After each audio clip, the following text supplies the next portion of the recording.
A drone crashed near the Romania-Ukraine border in eastern Romania, hitting a 12-story apartment building in the Galati area. Sensors and Steam recorded the incident moments later. At least 2 civilians were injured in this accident, and the exterior walls and windows of the upper floors of the building were severely damaged. Romanian military and rescue teams are managing the scene, collecting debris, and investigating the accident's cause. Galati, where the accident happened, is a key area at the border of Romania, Ukraine, and Moldova.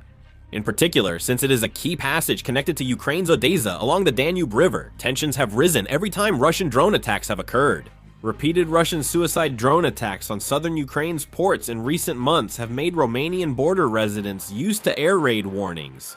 Residents testified they heard a loud noise in the air before the incident.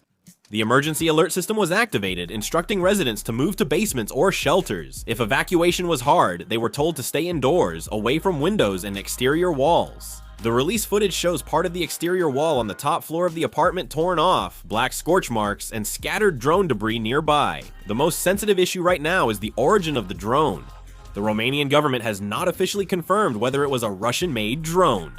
If it is confirmed as a Russian-attacked drone, the situation could become very serious. This would be the first civilian casualties from a war-related drone attack on a NATO member's territory. If it occurs, military tensions between Russia and NATO could escalate further.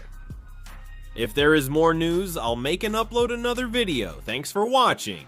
Ja.